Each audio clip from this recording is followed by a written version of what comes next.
Week 4 is upon us, and the Washington Commanders are set to travel to ATL and take on the Atlanta Falcons. I'm joined with my guy Smitty to go behind enemy lines and break down this game from both the Washington Commanders standpoint and also get the Atlanta Falcons POV. Let's get to it. Shout out to Juan Gotti Talking Sports. You know what it is. Shout out Wall Gotti Talking Sports. The way that we live is not for everybody. Nah, that ain't it, y'all. How do you think the rest of Jaden Daniels' career is going to go? If we're, 6, 7 games into Jaden Daniels' career, and he's already milking injuries? Like, Niggas stop saying my name, you dick riding bastard. I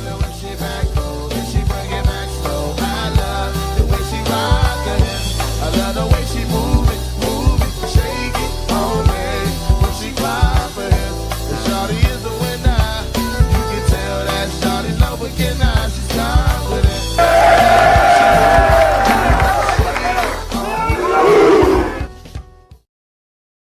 Big game, ladies and gentlemen. What's going on? It's your man Juan Gotti here, and I'm joined with Atlanta Falcons finest, my guy Smitty. What's going on? How you doing?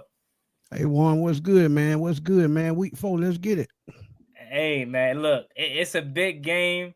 We talked about it before coming on air, man. Both teams are coming into this thing limping. Obviously, Jay and Daniels up in question.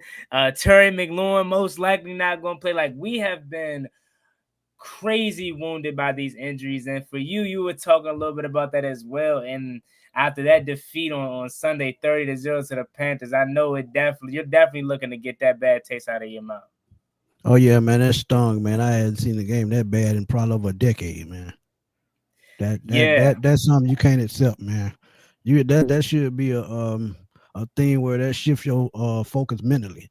Because losses like that, man, sometimes they're hard to get over, but the strong survive and they find their way, and I think Atlanta got to find a way. Yeah, without a doubt. So before we even dive into our game, we can talk a little bit about both sides. But with you being the guest here, we're going to start with your Atlanta Falcons. You being the guest on this channel, but the person at home on Sunday. So your Atlanta Falcons, it's a little bit weird going down there in the A, because prior to last week's matchup versus the Panthers, I watch every game on every Sunday, regardless of the team. And after that Sunday night performance that you all put, especially defensively against the Vikings, we were all sitting there like, especially because we already know by that time Jay and Daniels was hurt, and we knew we probably would have had to suit up for Marcus Mariota. I'm looking at that defensive line and how dominant you guys were. I was like, oh, man, we might have our hands full come week 4. Then that stinker you laid versus Carolina. I mean, again, you mentioned it. It's a division game, so any given Sunday, but it's like a Panthers team that was struggling to find a win. You guys allowed them to come in there and really dominate. Just talk a little bit about how you're feeling about your Falcons overall through the first 3 weeks of the season as they sit at 1-2. I'm still feeling confident for the most part, but I got to be concerned about last week. Like I said earlier, man, you got to be concerned about the mental state of the team. And like you said, with the roster that we have, I don't feel like we should be losing like that. And that goes back to coaching, as I've been saying all week on my preview show and other shows. That mentally, I think that comes with the coach and what the philosophy is, and you got to get back to what you believe in as a coach, because if you don't do that, that rubs off on the team, and that's not good. And I think this game, not only, with it being Washington, I think with it being, one top teams in the NFC, this is a confidence booster. And to boost your confidence, you got to win games like this against some of the elite teams in your conference. And we're not talking about the NFL, we just talking about the NFC. When you look at Philadelphia, you look at Washington, you look at Green Bay, you look at San Francisco and all these teams. Buffalo is in the AFC, but games like that going to define who you are. And when you play top tier competition, that makes you.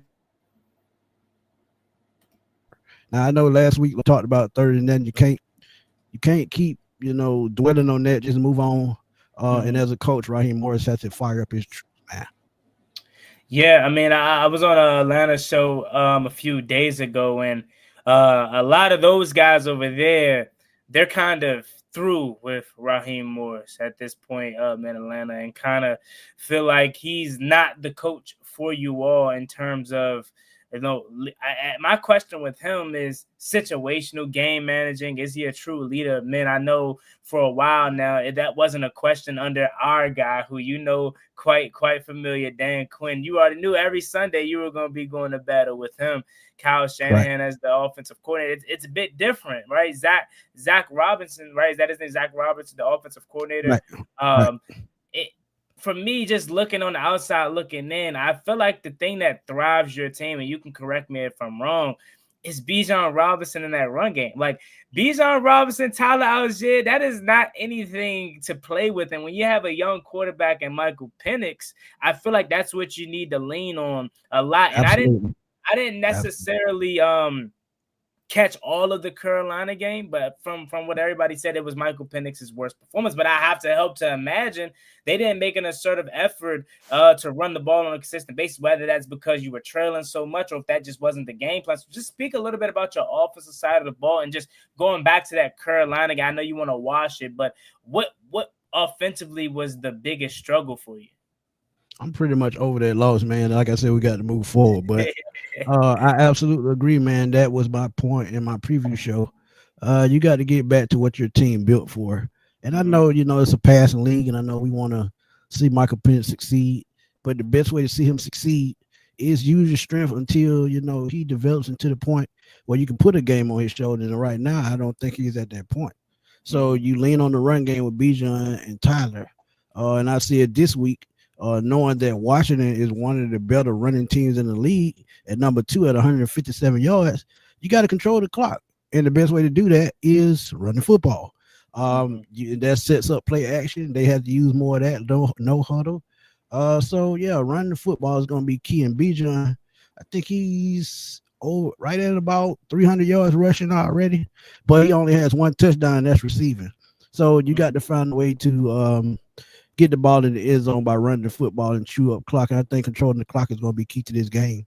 And it will probably be won in the trenches, because even though I know that y'all, I think it was 23rd, if I'm not mistaken, against the pass at 229 yards a game. And that's enticing, knowing that y'all struggle against the pass. But to set up the pass, you got to run the football. That's the key.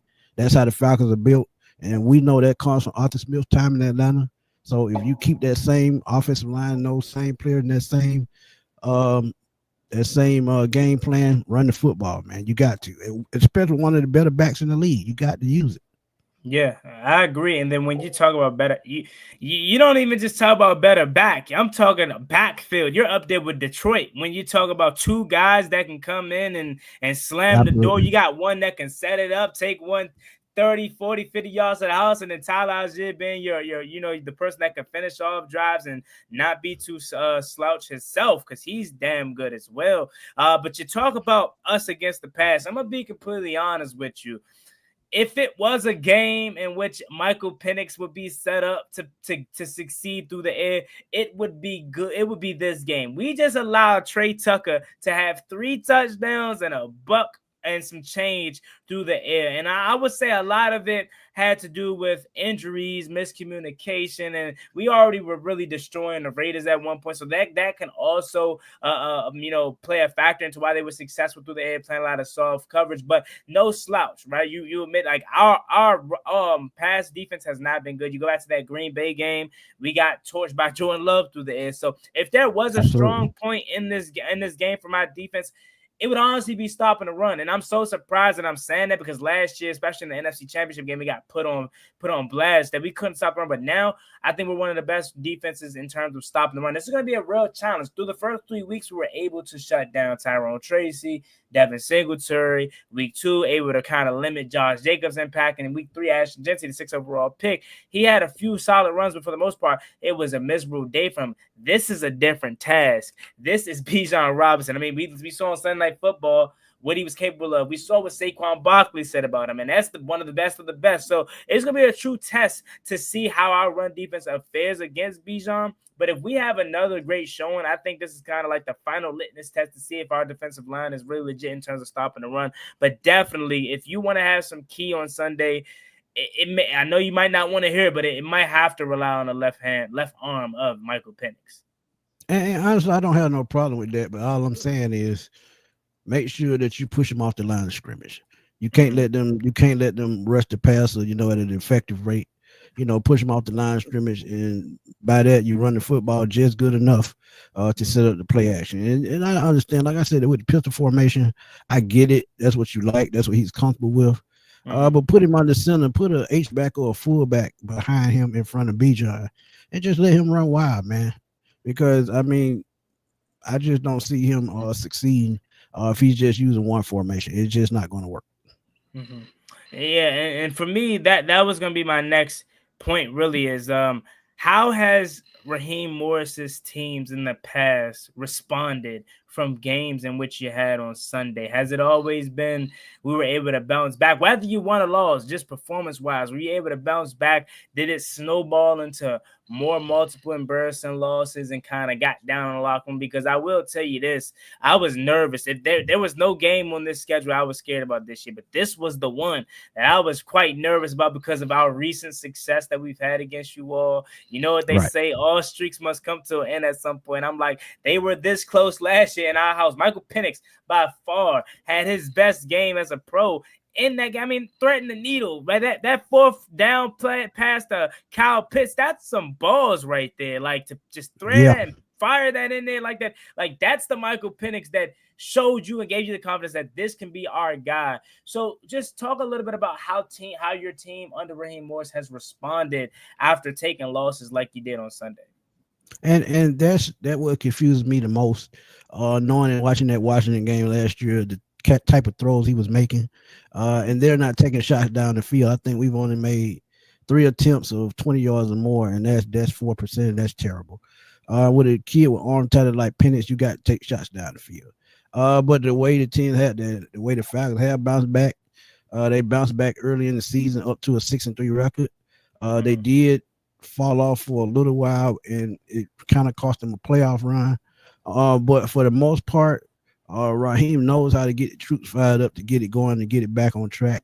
But with recent recent failure, with the end of how last year ended, then the tough start this year, it begs to differ. Is his philosophy, or is it falling on deaf ears? And I could see if it was, because some of these games that you're supposed to win, you got to become a better coach, and you got to knock these games out, because you don't have a second chance sometimes.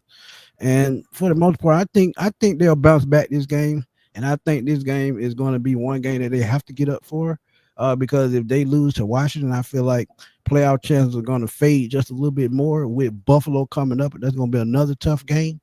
So I feel like this game is going to be key to the rest of the Falcons season. Yeah, without a doubt. And I've been hearing they've been posting a lot of Atlanta media here on this side out here, just talking about how you all are responding or acting towards this game. And a lot of Falcons fans, and you can attest to this to let me know how the energy is out there, a lot of Falcons fans feels like this is the season almost. Like it's time to hit the panic button after this. Because you look at the division, right? You're already 0-2 in the division after losing to Tampa Bay and Carolina. And as you mentioned, you can't go 1-3 and then have to have Buffalo and San Francisco as your next 2 games. So you attest to that. Like you think it's really the season right here. Yeah, it is really the season, man. If you lose this game, it's gonna make it much tougher. And I think, and I'm saying, I don't think Raheem will get fired, mainly because he still had 2 years on his deal, and you don't want to pay that buyout. But not only that, I think we're one solid coordinator away, and I'm not taking anything from Zach Robinson.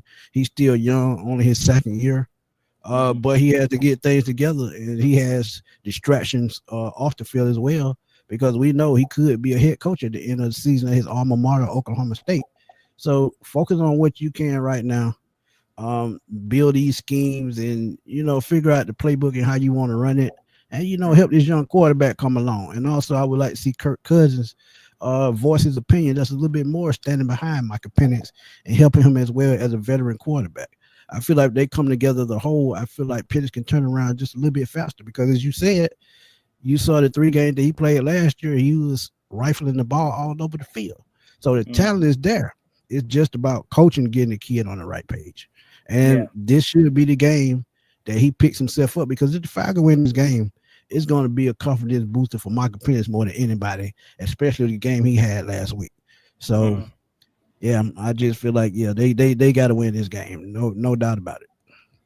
Yeah, I mean, and then like just for your team's sake, in terms of this defense, who I feel like showed on national TV that they're one of the best in the league through the first couple of weeks of the season. I mean, I know if you don't watch the game and you just look at the score, it's like, how can you say that after giving up 30 points to a Carolina team? But again, Parker Romo missed a few field goals, right? You just let go Young Hoku in favor of him, and he didn't contribute. So it's a lot that went into that loss, not just solely on the defensive side of the ball, but just speak to that side of the ball and your confidence or where you lie when it comes to that front, or just defense as a whole. But that front, I still having nightmares about Diablo on Sunday Night Football just giving JJ McCarthy hell, man. I think y'all the reason why he hurt right now. Yeah, man, he twisted his ankle, and that mainly because I think it was Zach Harrison that hit him after a play, and it kind of twisting back the wrong way. But the defense is what I have most confidence in. This is probably the best defense the Falcons have ever put together, and the reason why I say that, the first 3 games are the less yards they've ever given up through 3 games in the franchise history. And we're talking about almost 60 years. So I feel like the defense and the way they attack, the way Jeff Ulbrich and Jerry Gray have come together along with Nate Ollie, has given this defense just a different type of energy, man. And people were mad about, the moves we made with Grady Jerry, letting him walk or releasing him and letting him go to Chicago. They had young guys waiting in line to take his spot, and it was the right move. So when you talk about pass rush, it's something that we haven't had a lot of in the last decade. But with these young guys, the way they're getting after the quarterback, they're getting pressures, but they're starting to get home. They had 6 sacks week 2 against Minnesota. They did have 1 last week. Almost had about 3 if you look at the pressures. But the way this defense attacks is just different. And they have veteran leadership in AJ, who's hurt right now, Jesse Bates, like you said, Divine Diablo, who's been around a while, a very athletic linebacker. So they are putting things in place that they haven't before, and that's what I like. And I can see a defensive touchdown in this game, mainly because, as a scrambling quarterback, no matter if it's Jaden Daniels, no matter if it's Marcus Mariota, sometimes you make mistakes, using your legs to get outside the pocket. So the way they pressure the quarterback, that is the positive thing going into this game, because I feel like it could be a difference maker. So the way the defense plays, I absolutely love it. And I think it could be the difference in this game, because as I said, the game is won in the trenches. This is definitely going to be one of those games, because Washington has always been known as a team that builds a strong offensive line and running the football. So the Falcons' strength is running the football. So if this defense can stand up, this front seven can stand up, we have a great chance to win, mainly because I feel like, and I have confidence in that front seven, period. No, great point, because again, if there was one case that you can show that your defense is dominant, is when the whole world is watching, and they did that. I mean, especially you didn't even take some time to gloat about your rookies, man. I mean, we got Bowman who stepped up, Xavier Watts, who they're very high on, and obviously, your 2 pass rushers that you got this past draft. It's like this Falcons team is getting young, but in the positions that they're getting young, they're stepping up already and showing that they're here to play. You talk about being able to create turnovers. This is a team over here in Washington that is dying for turnovers. We do not have one single turnover through the first 3 weeks of the season. In a game in which you dominated the Raiders and Geno Smith, you would have thought, okay, maybe they came up with 1 or 2 turnovers. We don't have a single turnover that we recovered in the first 3 weeks of the season. So we're dying for that. And for you, great point as well. Like, Marcus Mariota turned the ball over on Sunday. because he was running. He tried to hurdle somebody and they knocked the ball out, right? I'm not mad at him for it because it's like he tried to make a play. Had he made the play, we would have been gloating, praising him for it, right? It happens. It's a good football play. So that does have to be a key for you all, especially if Jaden plays or if Marcus Mariota plays. Now, I will say you probably have a better chance at forcing a turnover if Marcus Mariota plays because Jaden Daniels through the first 2 seasons of his career takes care of the ball. Knock on some wood here that continues if he plays, which I think all signs are pointing to him playing. But how have you, I guess, prepared yourself for Mariota or Jaden Daniels, or is it kind of like, hey man, we still in the dark. We don't know who exactly we're facing. But I will say before you go, it's really no difference, right? Jaden is probably the better player at this point of his career. But as you've seen the success of our team last week, it was no different from the offense that Jaden Daniels runs. So how are you all preparing for that, both mentally and physically, to face either one? I think the way they're preparing for it, I think you'll see more try Jalen Walker, Leonard Floyd, and the edge rush. You'll try to see them set the edge a little bit more.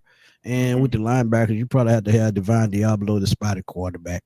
And with either one of those quarterbacks, if they get outside the pocket, both of them can throw on the run. So that in itself, that's a problem because we don't know if AJ Terrell, which I doubt if he plays this week.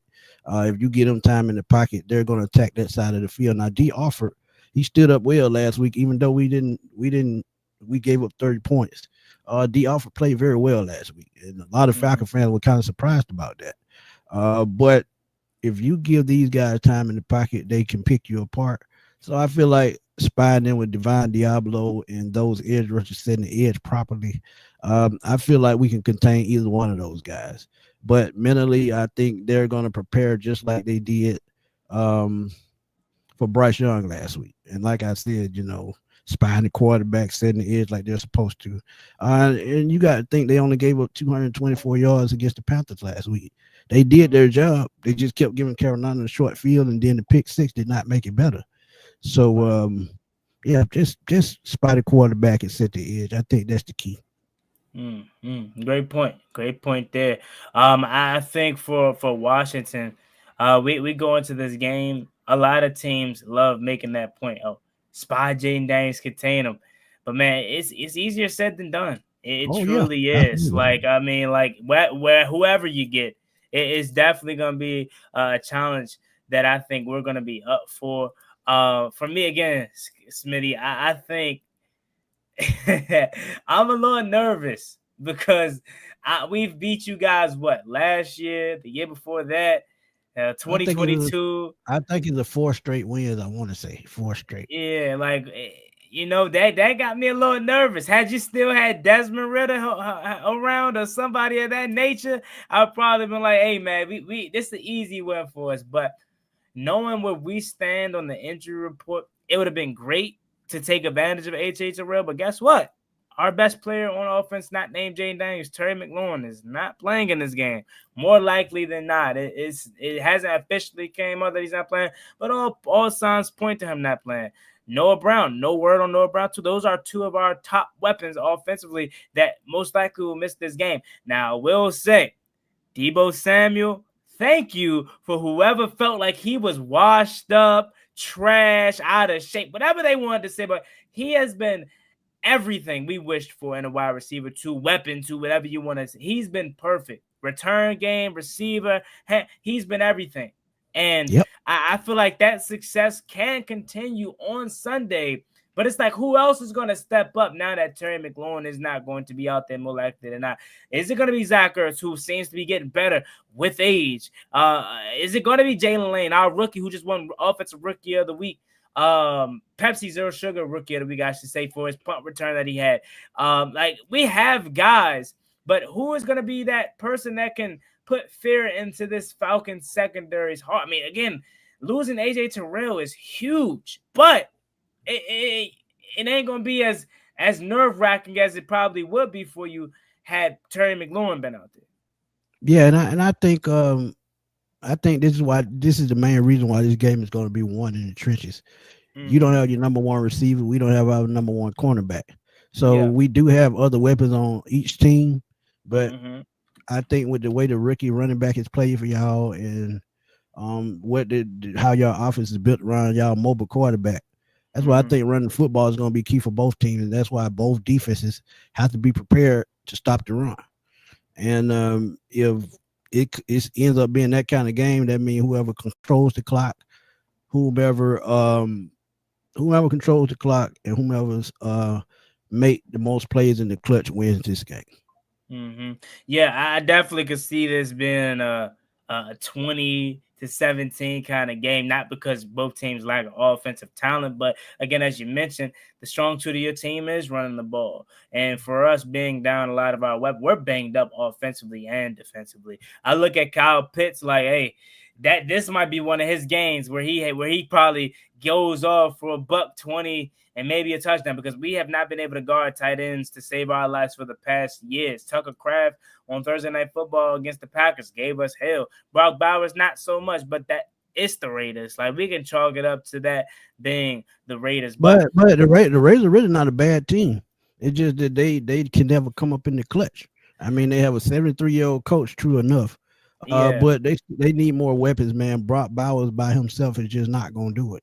Yeah, now without a doubt, I mean, I don't know why. Maybe we just overmatched them, right? But again, that's why I'm looking at it like it's the Raiders to me, because they weren't no competition. I know the score may look closer than what it actually was, but we dominated that game, and we still didn't even play a flawless game. We still had a lot of things that we left out there on the table. But if I was to ask you about this game, and you had to give me some of your concerns facing this Washington Commanders team, knowing the state that we're in with all the injuries, what concerns you the most about this matchup for your Falcons? What concerns me the most is probably what I said earlier, and that's play calling. Situational play calling, that's been a problem for the Falcons for a while. Against a team like Washington, like I said, if you're going to run the football successfully, I just feel like the way Jaden Daniels plays and getting outside the pocket, just the thing that concerns me is Zach Robinson. I'm gonna just keep it real. Like I said, pistol formation, only 3 passes past 20 yards, knowing what kind of talent Michael Penix has. Zach Robinson needs to get back to the drawing board and run the football effectively, set up play action, and do what he needs to do to get this offense going, because we saw in Minnesota how effectively this offense could be just by running the football. And even though that game, we got inside the red zone 5 times and only came out with 5 field goals, that's a problem in itself. So you talked about Kyle Pitts earlier. Kyle Pitts is the key to this team, period, no matter who we're playing. Because no matter what team you're playing, not one defense in the NFL has a safety or a corner that can stop Kyle Pitts. When you're 6'6", 250, run a 4.4, the only thing that can stop you is the person calling the plays or the quarterback that's throwing you the football. So I just feel like they have to take more shots downfield. And I know it's, repetitive, but at the same time, Bijan is, to me, the best running back in the league outside Saquon Barkley. And there's no disrespect to Derrick Henry. But that's what concerns me the most is the play calling, the scheming of Zach Robinson. He needs to, flip it up and be creative just a little bit more. And if he can do that, I feel like we can pull this game out. Would you say you haven't had a inventive play caller since Kyle Shanahan? I know Arthur Smith was there for a while after whatnot, but like offensively, you say the biggest struggle was maybe coaching. And is that just a lack of him understanding the game, lack of play calling in terms of, how can I say this? I think it's just lack of experience. When you're a first time offensive coordinator, and then you have a first time quarterback, who are you going to learn from? And he had an advantage last year because he had a 12-year veteran and Kirk Cousins up on the center. So Kirk Cousins helped him came along last year, and this year he's got to start over from scratch with a second-year guy who's only played in 3 games, and even though he coached in those 3 games, he still has to figure out, how to use him, when to use that arm strength, when is the right time to run the football. It's just different things that factor in.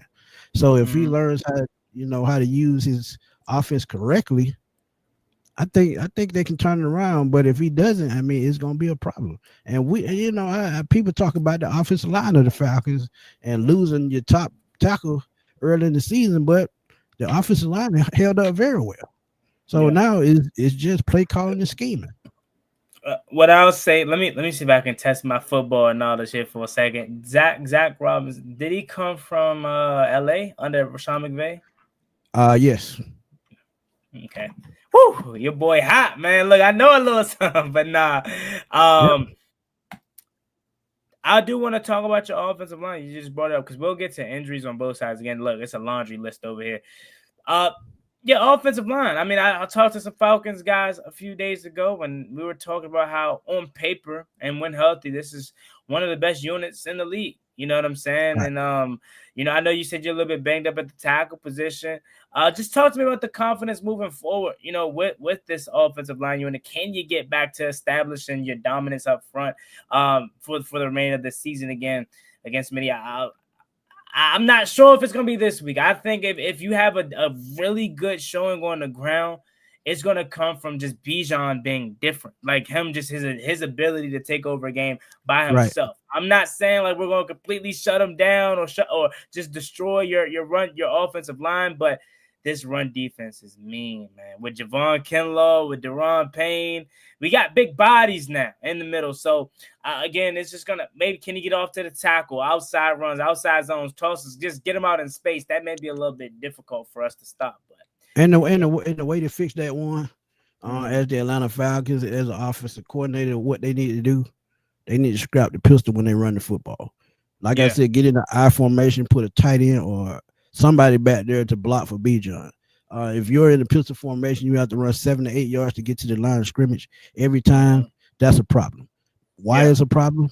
Because the running lanes are going to close up fast, and by the time you get there, you're going to have to be juking out your skin, to try to make at least 1 to 2 yards. When if you're in the I formation, a straight handoff, you're right there at the line, and those lanes open up, you hit them, and you can hit a big play.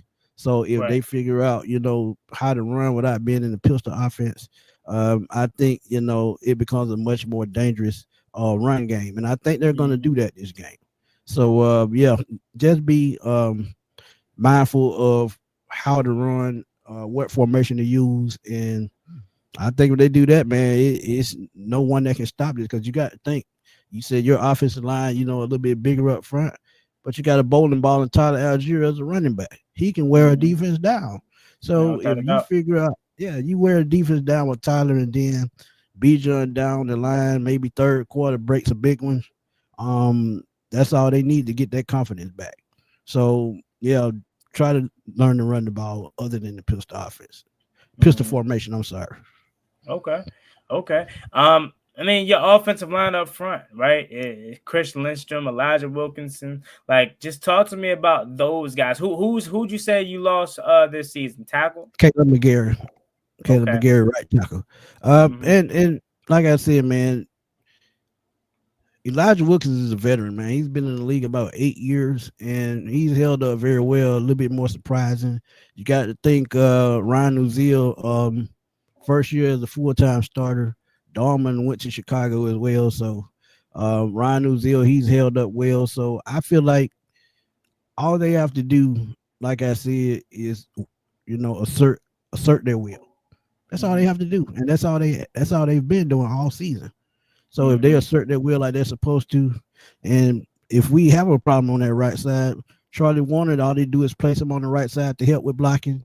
And you can put Tyler Algier in the backfield as well to help with blocking. So it's just executing. That's all it is. Execution.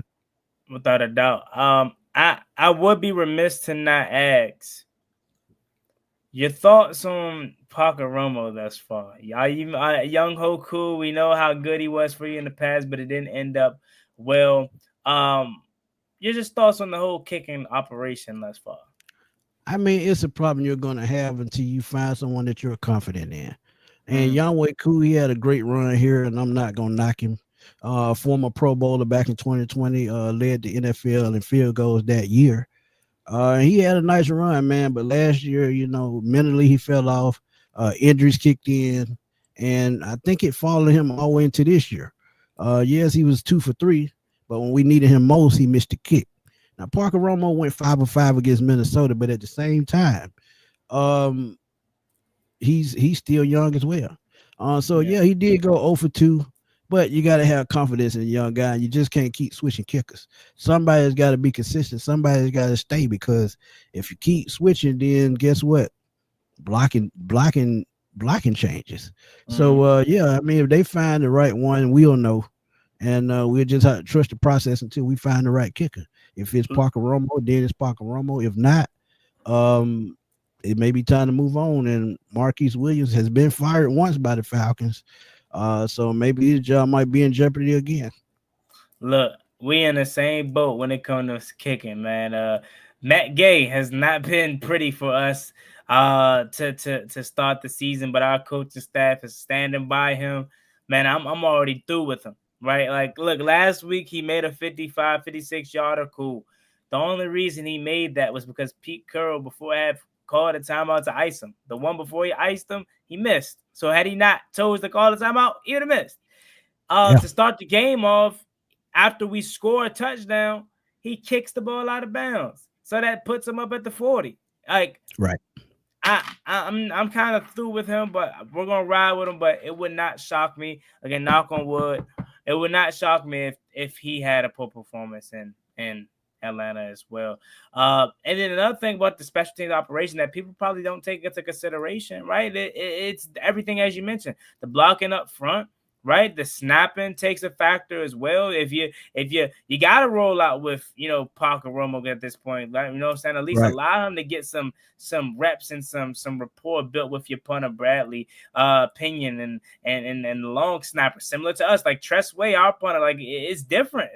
People don't think about that kind of stuff. But hoping for the best for both kickers moving forward, of course. But then what else can we talk about here before we get to some comments? Injuries. We alluded to it early on. I have the injury report pulled up here for both sides. I think we did just finish wrapping up practice, but I don't think the Thursday injury report is in for our team yet. But I can kind of project or make an inference of how things are going to look based off of yesterday and what these injuries are. So we'll start with your squad, your side of the ball, the Atlanta Falcons. Looking at the injury report here, it's Kyle Pitts, Jamal Agnew, James Pierce Jr., Casey Washington, AJ Terrell, Nate Carter, Casey DeMarco Helms. Hopefully I said that right. Probably Helms. Yeah, Helms. DeMarco Helms. And then Kadero Hodges. Out of all those guys, we already spoke to H.S. Russell. You can allude to that more. Is there anybody else that you're a little bit concerned about not playing on Sunday? I don't think Jamal Agnew is going to play either. But they have returns for that. They have Nathan Carter, who's on the injury report, but I think he'll play. But Jamal Agnew and AJ Terrell, I don't think they'll play. Now, Kyle Pitts has a toe injury that's been lingering, but I think he plays as well. So other than AJ and Jamal Agnew, and Casey Washington, he has a concussion, and he's been dealing with that for 2 seasons now. So I just think those three, Casey Washington, AJ Terrell, and Jamal Agnew, will miss the game. Other than that, I think everybody else would play. Well, I will say here, looking at it, not speak. We'll see how he responded, because again, you guys may have already wrapped up practice as well. But it said Jamal Agnew was limited yesterday in practice, so no, maybe that's some type of positivity for his factor to play on Sunday. And same with Casey Washington. Are you saying he sustained multiple concussions over the last 2 seasons, or it's literally just this one that's been lingering? It's just one that's been lingering. And it was a real bad concussion. It actually happened in the Denver game last year, and he missed a lot of time after that, and he really hasn't been the same. Oh man, that's crazy. For our side of the ball, yeah, I told you, look, it's a laundry list. Like, in reality, it's probably like 8 guys, but we got 12.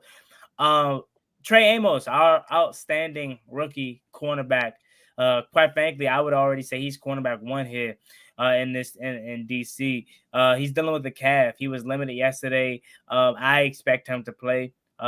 He definitely is a guy that you would have to watch out for. If there was a guy that can get our first turnover on the year, it probably would be Trey. John Bates, our outstanding blocking tight end, somebody I feel like you would love, Smitty, being a guy that loves to run the ball and knowing that blocking from an H-back or a tight end is key. You would love John absolutely. Bates. You would love Absolutely. John Bates. As he got paid a lot of money this offseason contract extension. A lot of people probably was like, why did you pay John Bates, extend John Bates? Well, it's because of how he's probably the best blocking tight end in the league, honestly. But he missed last week's game with a calf and a groin, and he did not practice on Wednesday. I'm going to go out on a limb and say the reason he is not practicing is because calf groin is kind of a rest kind of injury. So they want to maybe take it all the way up into Friday, maybe even Sunday game time decision prior and warm-ups to figure out if John Bates is going to play or not. But I'm gonna go on a limb and say he plays, but I could see him missing another week for him to be back to himself. Noah Brown, again, our wide receiver, other weapon. He did not practice yesterday. Noah Brown is always hurt, always on the trainer's table. I hate it because he's a good talent, right? He has the dropsy sometimes, but overall he's a good talent. He's just never available consistently. Growing in the knee, for me, I'm gonna go out on a limb and says he does not play. Percy Butler, our safety, dealing with a hip. He's a special teams guy, so not one of our starting safeties, but a very, very good special teams guy for us. He didn't practice. I'm gonna say he's fine.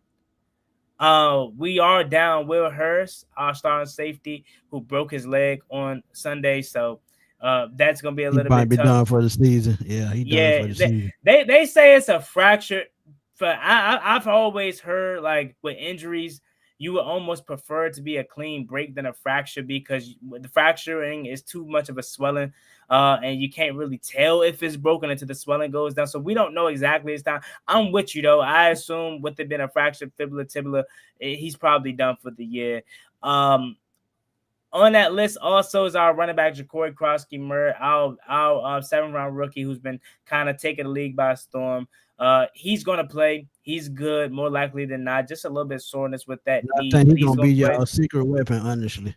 Yeah. He's been good. He's been good. You want to know what's crazy? Similar to what you say about your offensive coordinator. We love Cliff Kingsbury, but the lack of opportunities is the reason why Bill has not continued to have the success that he had in week 1. But it's because they are trying to work him along slowly, which I understand, especially when you're getting effective play out of Chris Rodriguez, who's been around, and Jeremy McNichols, and before Austin Eckler tore his Achilles in week 2. He was slated to get a lot of action as well. So it was a loaded backfield. But again, you don't go out and you don't trade Brian Robinson if you don't have a plan for JCM. So that is a good point by you. I do think we're gonna be able to take advantage of or get some opportunities for him to kind of be an X factor in Sunday's game. Next up, the big one, Jaden Daniels, man. Our QB1, he was dealing with the knee. Man, he's itching to play. Like, he's one of those guys that he hates missing games. Last week, they asked him yesterday in the press conference, how do you feel about, or how was that conversation with you and Dan Quinn when he had to tell you he didn't want to play? He was like, man, you don't want to know about that. You know what I'm saying? Really best saying, like, man, it probably was a little tough to deliver that news, but it's for the best, right? We don't want another situation in which we force our quarterback out there and it furthers his injury longer. But he was limited yesterday. He spoke to the media yesterday. I expect Jaden Daniels to be back out there. Zach Ertz rest day. Terry McLaurin quad. This is the big one. I don't expect him to play with a quad injury. I don't, and that's huge. He probably not playing. Yeah, that's huge because when you talk about I'm not gonna say one and only, but our very few guys that would have been able to take advantage of AJ Terrell, it would have been Terry McLaurin. But he probably isn't going to play, more likely than not. Von Miller rest, Deron Payne rest, Laramie Tunsil rest, and Kosta Yankoff, our tight end, full practice. So for the most part, I'd say we're probably a little bit even, with these injuries, but ours is a little bit more impactful in terms of our quarterback status. Which I had a flush answer to say, you know what, we're going to have him out there. I just assume we will. He practiced. But now that we got the injury report out the way, we talked about, keys to victory for your squad, man.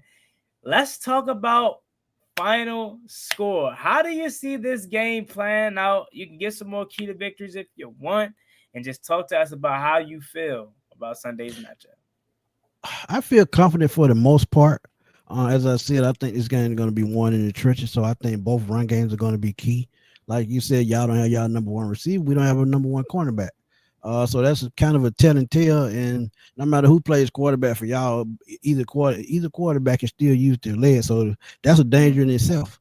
But if I had to predict the score, and I did the other day, and I'm gonna stick to what I said, I think it's 17-16. Atlanta Falcons. And I think, like I said, running the football and chewing up clock is going to be key for both teams. And whomever has the ball last, I think that's who wins the football game. That in recent past, recent past, I'll be like, oh, you're only giving this Washington team 16 points. Like, that's crazy because I don't remember the last time that we got held to under 20 points, right? But considering the fact that we have all these injuries, considering the fact that we ran the ball effectively last week, and that's one thing I want to bring up. We ran the ball. Our stat wise, we're probably one of the best running teams in the league. But that's a little bit misleading, because Absolutely. week 3 we had our big run day against the Raiders. We definitely took advantage of our run game versus the Raiders. Week 2 we did not try to run the ball at all. We made Jaden Daniels pass, and that's probably a big reason that's why he was hurt. Michael Parsons and that defensive line was killing us. And then also in week 1, we did run the ball very well. So not necessarily super off in terms of misleading, like this team just can't run the ball, but numbers wise, I doubt we're legitly the second best run team in this team, unless we go out there and we continue to make running the ball our identity. But obviously with 5 being back out there, I doubt that is the case. 17-16. Okay. For me, this is a little tough for me because again, I was already nervous headed into this game. I felt like if this was, but if Jaden Daniels don't play, you got to have trust in your coach, right? Oh, look, I'm gonna be honest with you. If Jaden Daniels don't play, my feelings don't change because Mariota showed us. Like again, it's identical how these guys play. That's what makes it so good, and that's why when a lot of the Falcons fans and radio hosts in Atlanta would talk about if we lose to Marcus Mariota in the season. I'm like, yeah, that's true. Because Marcus Mariota is still a pro quarterback. He's still a pro quarterback. He's different. I don't know. I mean, I seen a little bit of the action and a version of Mariota that you guys got because was it Ritter or I think it was Mariota we played in the rain here and Brian Robinson had that sideline touchdown. I think it was Mariota who we faced. Yeah, it was Mariota.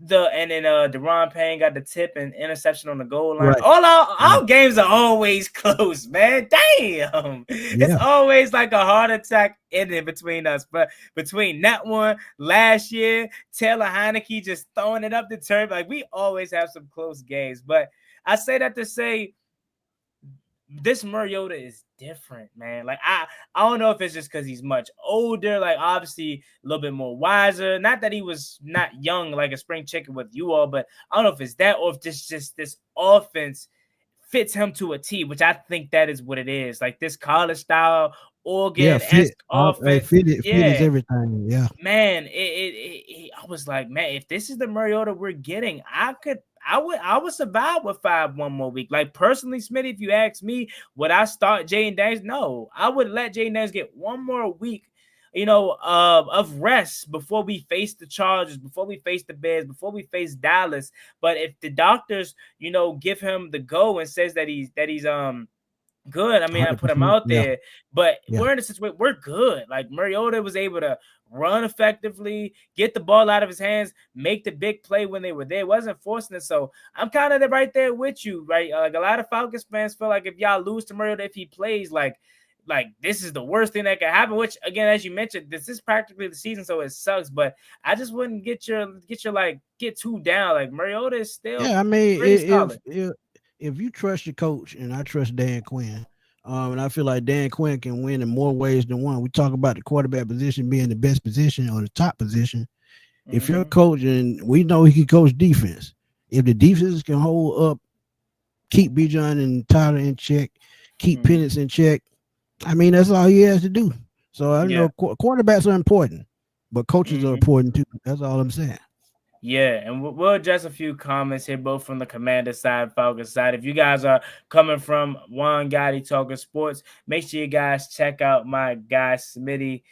Does great coverage on the Atlanta Falcons. And if you're watching from Smitty's POV, how you doing? I'm One Gotti. I cover the Washington Commanders. But this is a good comment by my guy Big Money Sonny here. Smitty, they talk about Jaden Daniels may have to wear a knee brace. If it's like that, don't put him out there. This fan base is going to lose their mind because they already got PTSD from RG3 with the knee brace, man. So, Hey man, I was just about to say that when yeah, RG3 had that brace, yeah, it went sideways quick. So I mean, don't make the same mistake twice.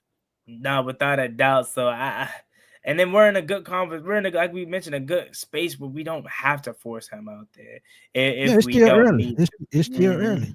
Yeah, it's still Mhm. early.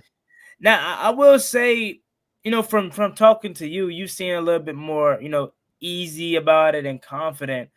But is that how the rest of the Atlanta faithful is reacting, or are people pushing the panic button? I mean, it's 60-40 that they pushing the panic button. And I understand it. Like I said earlier, 3 games that you play early on, and all 3 you had a chance to win. Mm-hmm. Even though you got blew out in Carolina, I feel like you had a chance to win that game. You just got out to a bad start.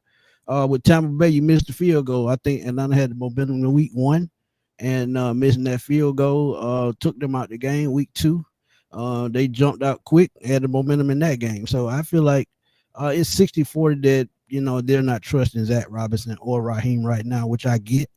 But at the same time, if they pull it together win this game, and go into week 6 with confidence, I feel like you can turn it around because you'll still be at 500. So yeah, I mean it's 60-40 that they don't trust Raheem, and I get it. Right. Now, I will say, if this game you end up losing and the season doesn't end up going the way that you want it per se, is Raheem Morris's job on the line this season, or do you think he still had? I know you talked about the buyout, but this isn't college. Like, owners will fire you, right? We know Yeah, that yeah, all yeah, too well. yeah. Would you say his seat is hot at that point, or is he still kind of bought himself I in that think it position? had. I think it has to be hot because Arthur Blank made a statement before the season started. It's a win now. We've been talking about win now about 4 or 5 years, Mm-hmm. and we can't blame anybody but Raheem because Terry Fontenot and this scouting team has went out their way to put a contended team on the field, and that's exactly what they've done. He's been handed a better team than he had in Tampa, a better team that he inherited as an interim coach after Dan Quinn. So yeah, it's all on him at the end of the day because this team is too talented to be playing this bad. And Mm-hmm. if he doesn't get it together, yeah, I mean they might not have a choice, even though we talk about that buyout. But Yeah. yeah, you don't have a choice.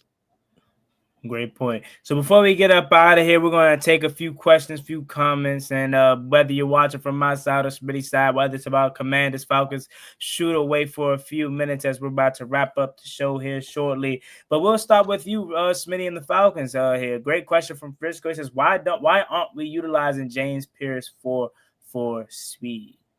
I mean, it's the way you rotate, man. They've been rotating in and out a lot early on, and they have to do that to keep players fresh. And I get that part. But I mean, he'll get better as time goes. The more reps he gets, and he's getting pressure. He only has a half a sack, but he's getting pressure, and he's going to get better as time goes on. But they're gonna keep utilizing rotating him with Leonard Floyd on Ebiketie, and Jalen Walker. So they're gonna keep that rotation fresh. But yeah, the more he plays, the better he's going to get. Cool. Let's see. A says if we lose this game, it's because of play call and Z-Rob is getting fired. If y'all lose this game, could his seat be Uh, hot as well? I think his seat is hot, but I think he's going to last a lot longer than people think. Mm-hmm. Because I don't think they have a replacement to bring in. Mm-hmm. TJ Yates may be the play caller, but do you really trust him? Knowing that he's inexperienced at calling plays, I really don't. So if you do that, you better know who you're going to bring in and what kind of game plan they have. Because if it's somebody inexperienced, you're going to see a lot of vanilla play calling. That's just something you don't need right now. Mm-hmm. TJ Yates, that's a name I ain't heard in a while, man. Dang, I was like, yo, former QB of the Texans. I remember him. Let's see. Use Jalen Walker as a spy and stop using him as an edge. Let him spy Mariota or Daniels will be fine. So essentially, what the Birdcage LLC is saying, shout out to you, is kind of use Jalen Walker in that, dare I say, Micah Parsons role. Allow him to be utilized as a chess piece moved around. Is that what you saw on tape coming from out of was it Georgia? Yeah, he did that at Georgia. He played inside, outside. He was an off-ball linebacker, period. And I think having him and Devon Diablo on the field at the same time is an advantage because both of those guys are sideline to sideline. They're very athletic, and Devon Diablo can actually cover because he's a former safety, so he plays zone very well. So yeah, I agree with that. I agree with that. You have to use him as an off-ball linebacker especially against a guy like Jaden Daniels and even Mariota, a guy that can use their legs. Mob Tide says GA Tech is the best thing smoking in the city right now. Hey, you a Bulldogs fan or you rocking with Tech? Bulldogs 100%. Been a Bulldogs fan 36 years, man. Yeah. Hey, Georgia Tech is doing a thing right now, though. Shout out to G Tech, man. Let's see if we have any more comments here. I'm not taking the Falcons serious until we get a real deal head coach in here. Man, that was gonna be my next question for you, Smitty, because again, being a fan of the Commanders, Redskins, like we're starting to finally after 30 years see some type of success or at least point in the right direction, whether it's from ownership, finally getting the right coaching staff in here, and obviously quarterback. But that transition could not have been pretty for you to go from Matt Ryan, Julio Jones, Roddy White, always competing for NFC championships, Super Bowls. That transition, why do you think Arthur Blank and the people in charge have not been able to find that, replacement for Atlanta? Because I'll ask you this question on top of that. From your two most successful coaches, I would say it's probably Dan Quinn and we talked about it last night. I forgot his name. It's slipping my mind. Mike Smith. I could be wrong. Mike Smith. Mm-hmm. Who are you picking in between those two guys, and why haven't you been able to find, whether it's Dan Quinn or Mike Smith, they both were successful in their own right. Why haven't you been able to replicate that or find that next guy to lead this new generation? Because the next guy is not nowhere near this organization, and Arthur Blank and these guys have to learn to be uncomfortable, and I say that a lot. And what I mean by being uncomfortable, you have to bring in somebody that trusts their philosophy and what they're trying to bring. And Dan Quinn was one of those guys, man. Dan Quinn always believed in his coaching ability. He believed in his philosophy. And when you have those two different factors, I think that's what makes you successful, man. Because if you look at some of the coaches around the league, Dan Campbell, when he was in Miami, I think his hands were tied just a little bit and he could not succeed. But when he got the chance to implement his philosophy on his players, that no nonsense type mindset, it showed in his players, because they always say your players and your team is a reflection of who you are. And he's a tough, no nonsense guy, and that's the way Detroit plays. They made it to the NFC Championship game. Think about that. And they lost their two top coaches, but you see they bounced right back. Didn't skip a beat, and that starts at the top. So until they find a guy that with that same type philosophy, man, no nonsense, just a headstrong coach, I think it's not going to change until that happens. Mm-hmm. And that's a knock on nobody, man. That's not a knock on anybody. It's just facts. Yeah. My guy, Realistic Washington fan, shout out to you. He says, fellas, give me a Falcons player that needs to step up. Also, give me a Commanders player that needs to step up. Smitty, I'll start with you. For your Falcons to be victorious on Sunday, who are you looking at to be that person that needs to step up for you all? It definitely got to be the quarterback, Michael Penix. And I know he's a second-year guy. He's only played in 6 games. But last week is one of those games you got to erase out your mind and get ready for the next one. That's one thing about a quarterback. They have to forget things very quick. So forget what happened last week. Get back in that film room. Zach Robinson is going to be on the field this week. So if you see something you don't like, you just fire off at him, let him know how you feel, but you got to you got to get back to being who you are as a quarterback. And I know losses hurt, but you just got to suck it up and move on. So I think Mike Penix has to be the one to step up because he's the leader of the team. Good question. I mean, good one right there. I'm trying to think. I would go defense, but Smitty, I could say the whole secondary if I'm being honest. That's how poor we have been and up front, we've been amazing. Yeah, Javon Kinlaw's in Washington, Millie. He's been damn good. That's another guy that a lot of people question the sign. He's been damn good. He's been a big reason why this. I actually wanted him in Atlanta too. Yeah, he's been damn good, man. I want to say Deebo Samuel or Jalen Lane. And the reason I would say Deebo Samuel, honestly, Smitty, is because he's the only guy that I think, like, on paper, you go into this game and say, as a Falcons defensive coordinator and defense, you say he's the guy we cannot allow to beat us. That's the only one that we feel can threaten us vertically. Zach Ertz, I feel like, is getting better with age, but he's not like a Kyle Pitts-esque, Brock Bowers-esque at this point of his career where he's able to kill you separation-wise. So for me, it'll probably have to be Deebo Samuel or Jalen Lane, and those two guys are able to beat you in different phases, whether it's as a receiver, as a kick returner, punt returner. Both of those guys are really good. I mean, the last time that I think where we faced you guys in Atlanta, DeAndre Carter out of halftime took one to the crib. So right. I feel like if we can replicate that type of success as well, whether it's just getting good yardage on returns, that could set us up for some success as well. But I'm gonna go with both of those guys for me. JCM got to step up. Yeah, he definitely got to step up, but he got to get the opportunities, man. I know, Millie, you probably selected JCM on your fantasy squad, but I feel for you, man, because Cliff Kingsbury ain't giving him the ball how he should, man, right now. Right. Let's see. Mob Ties, we'll take about two more, and then we'll go. Mob Ties says, ain't nobody going to take us serious when we got Ray McLeod lined up at wide receiver, man. Drake London, is it like that? I mean, you can't really say that, man, because Ray overachieved last year, man. He had 60 catches, and he's a lifetime special teams player. So, I mean, whatever you get out of him is a plus anyway. Yeah. How do you feel about your core though? Do you look at it as Drake London and a bunch of everybody else, or do you feel like you have that legit, number two option outside of Drake London? I mean, Darnell Mooney obviously is cool, and Ray McLeod, but I mean, we're talking about you, Smitty, you coming from Julio Jones and Roddy White and Calvin Ridley when Calvin Ridley was Calvin Ridley. I'm old school, man. I go all the way back to Andre Rison and Terrence Mathis.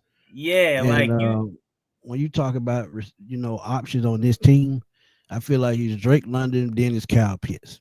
Kyle Pitts is the number two target. I don't care if he's not a wide receiver, but he's the number two guy. So if Drake London is off, you got to get Kyle Pitts going.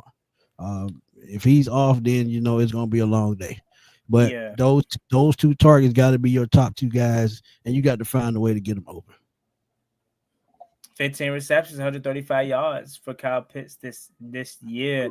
I know out of Florida for being a fourth overall pick, he probably has probably not necessarily lived up to the expectations that I'm not even gonna say Falcons fans thought, but us, we fans in general in the NFL thought this guy's gonna be generational, and it has not quite been that, but he's shown a serviceable weapon. Mob Ties really going in here. He says, I'm a 90s baby, so my patience is short. He says Drake is not a true number one receiver, and Kyle Pitts always off. Smitty, come on, OG. Look, Mob Ties look a little bit more like his patience running thin over there with the Falcons. Hey, man, Mob Ties, if you seen the things I seen, this is a cakewalk. Trust me. I've seen some bad things in my 46 years. Trust me when I tell you that. Mm-hmm. Without a doubt. But all right, y'all, I'm gonna go ahead and get up out of here. Got my guy Smitty here for an hour. I'm gonna say my final score. I'm gonna go 25-18. I don't know why that's a random score, but I'm gonna go 25-18. Washington gets the victory. Basically, you think we're gonna miss 2 extra points? Hey, I ain't even think of it like that, but hey, that low key could be a thing. Maybe shoot. I that was just a random score. I don't know why I just thought about that. I shot that out there. I think this game is going to be good for both sides. I think offensively, we're going to be able to create some type of success on the ground. Will ultimately will open up the passing game. I just think defensively, we're going to be able to, get to Michael Penix. I do. I'm not going to say he's going to have a stinker like he did last week. I expect him to be much better. But I think this defense up front has improved drastically, and you're going to see that firsthand. But, Smitty, any final words you got for the viewers out there, man, that's watching us today cover this game before we go? Hey, man, I thank my followers coming over my page, man. Thank y'all for coming through, showing one some love. Show him a little bit more love, man. Go to his page, hit that subscribe button, hit that notification bell. And Sunday after the game, man, we'll be on. And one, you're welcome to come through if you can. And y'all in the chat, y'all welcome to come through as well. But it's always, good to see you. And I've been watching your channel for about 2 years or so. So I know exactly who you were. I watch Rio Robinson. I watch Ed Oliver. I watch all those guys. So shout out to y'all, man. It's wonderful watching the content creators. And shout out to the chat, man, for coming through. Hey, I appreciate the support, and shout out to my fellas Rio Robinson and Ed Oliver. And best of luck to you. Besides not Sunday, make sure you guys run my guy Smitty up after this Sunday in terms of the success we're wishing for your Falcons team. All but the best, just not this Sunday. You know what I'm saying? But definitely, we'll chop it up again, and looking forward to having you on again, my guy. No doubt. All right. See y'all soon, man. Peace.